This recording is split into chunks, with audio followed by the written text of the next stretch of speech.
Hey guys, welcome back to another video. In this episode, I'm going to be telling you if it's worth it to supercharge your G35. I know there's a lot of things going on out there. This is just my experience. I've had the kit for about 2 to 3 months. I want to share with you my experience. I want to tell you guys if it's worth it. I'm going to go over the pros and cons of the kit, and hopefully this helps maybe convince some of you guys to choose what path you guys want to take if you guys ever decide to go boosted, either turbo or supercharger. With that being said, let's go ahead and start this video. Now really quick before we begin this video, if you go to the description of this YouTube video, you'll see 2 links, one of them to Fitment Industries. Go ahead, check them out. They're having some Black Friday deals. I know it just passed, but they're still having some deals. Check out the wheels they have, check out the gallery. That's the website that helped me decide my very first wheels that I bought for the G35. And then the second link is for Last Fit. Go ahead, check them out. They have LEDs for any car. I have coupon down there for 10% on the entire store. Hopefully it helps you guys out. And for specifically Nissan/Infiniti people, there is a special 20% discount for the HID to LED conversion headlight bulb for those cars. So go ahead and check that out. Let's move on to the video. Don't forget to give this video a thumbs up. Go ahead, comment down what you guys think. Hopefully it helps some of you guys.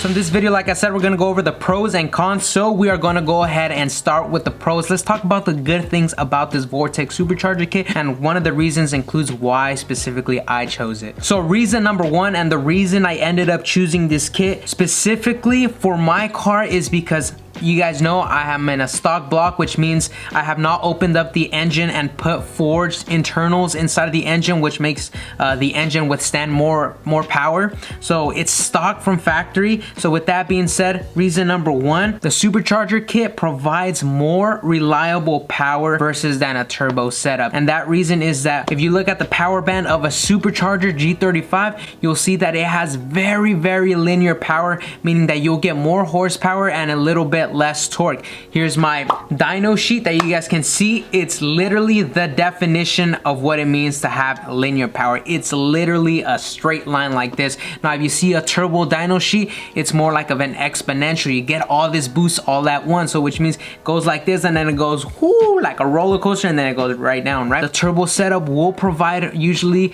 either the same horsepower torque or a little bit more torque than horsepower. And the reason that is bad for the G35s is because these internals of the G35s do really bad with a lot of torque, and high torque will end up blowing your motor, which is why I chose the supercharger kit, because it is more reliably under stock internals. If you're gonna build a motor, anything like that, bro, turbo it all the way, go for it. You'll get high horsepower and all that. But for my purposes, I found that supercharger was the safest way to go to have fun with the car, boost it, and not be that fearful of blowing up my motor. Also, for those of you guys who are curious, I know I made 444 wheel on my G35, but that dyno, I guess it doesn't provide a torque, so I actually do not know what torque I'm running, but I'm pretty sure it's sub 400 torque. It's probably like 360 or something. That's my guess. Reason number 2, quick, simple, and short, is that it could be the cheaper option. A lot of turbo kits out there, twin turbo kits, the JWT twin turbo kit, the Greddy twin turbo kit, they can go up to $7,500, up to like $8,500.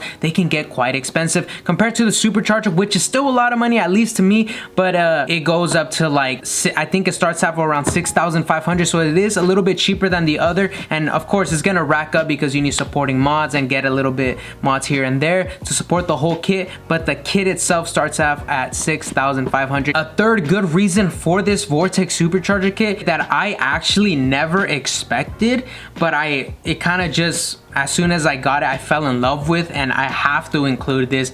It is the freaking sound that the Vortex kit, it sounds so damn good. Even dude, like literally you're driving normally, like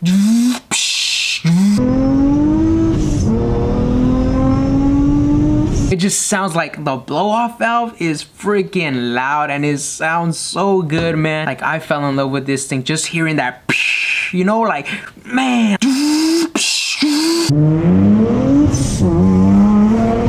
Like it sounds like a fucking jet, bro. I'm telling you, bro. those are some of the pros for this kit that I can think of off the top of my head after 3 months of owning the kit and driving it about 1 month, because it's been breaking down a lot. And I think that's a perfect introductory to the cons of the freaking supercharger kit, because there's a lot, and I mean, I wouldn't say a lot, but there are definitely some that I want to express, and you guys can see how passionate I am about, because it freaking gave me a lot of trouble. Con number 1 of this Vortec supercharger kit that I would say, here I wrote it down on my notes, is that it's considerably really expensive for what you get in horsepower. So the kit itself, at least for my experience, you know, stock is around 230 wheel, and now I'm at 440 wheel, so it gave me a 200 wheel horsepower increase, which is not bad at all. It's actually pretty good. But with turbo setups, you can get that same amount of increase on pump gas. That's 91 gas here in California. I know you guys in Texas have 93 and all. 420 on pump gas. Imagine if you put E85 on there, you're well crossing 500, 550. Like, the potential with turbo build setups could be a lot higher.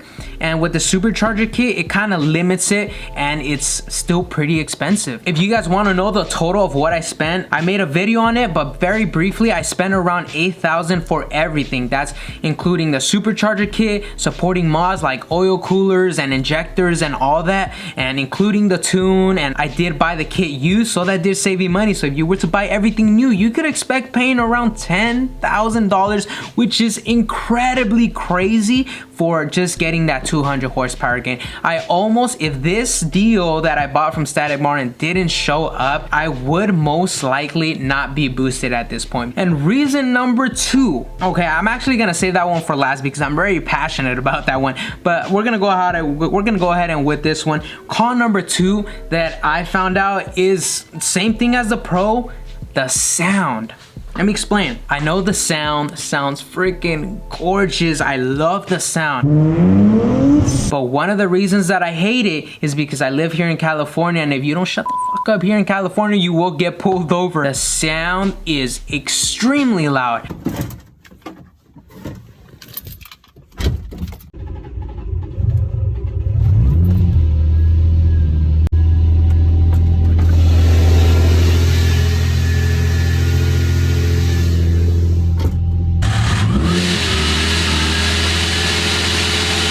Driving normally, I cannot shut the hell about this. Here's a little clip of just normal driving.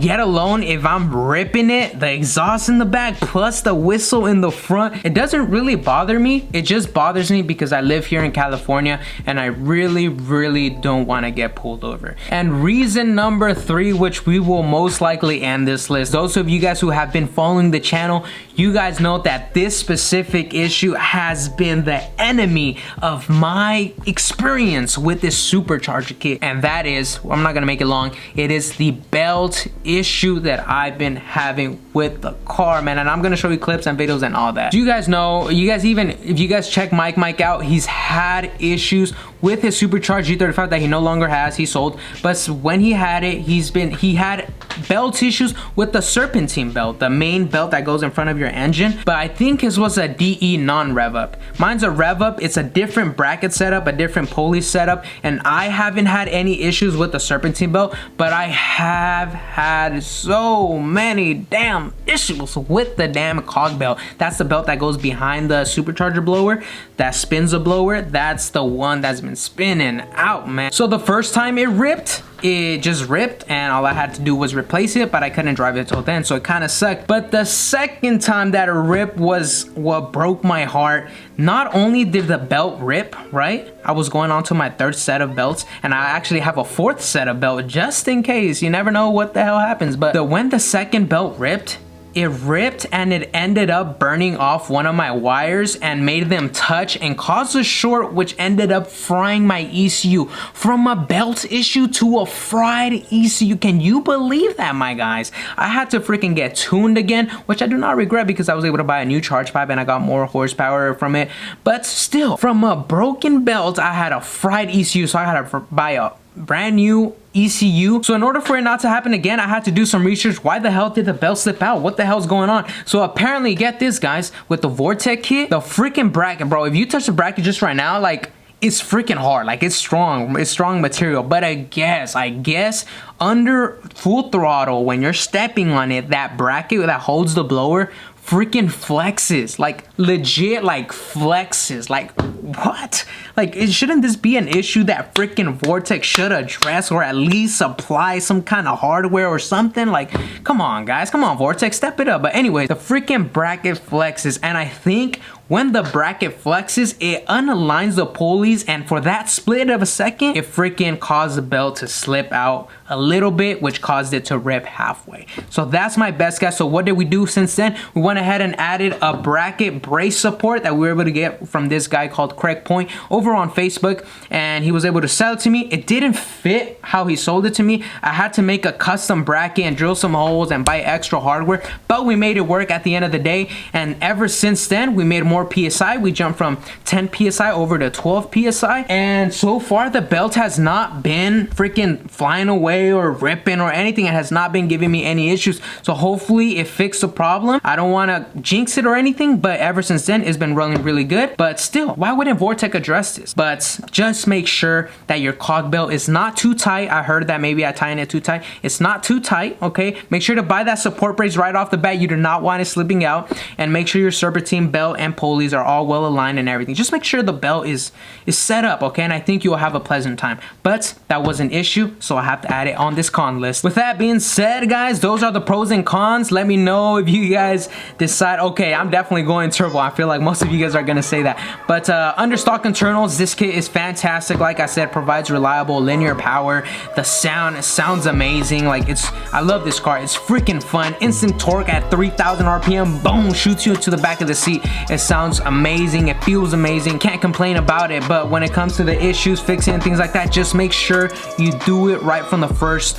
Buy that brace support bracket, fix, align the pulleys, make sure everything, all the fitment, make sure nothing's hitting, and I think you will have a pleasant experience. But that was my experience with the Vortec kit so far after 3 months. I'll catch you guys next video. Thank you guys for watching, and don't forget to like the video and subscribe and comment. I'm really curious. I'm really interested in your comments.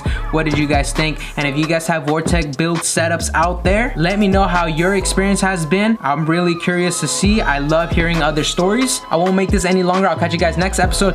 Take care.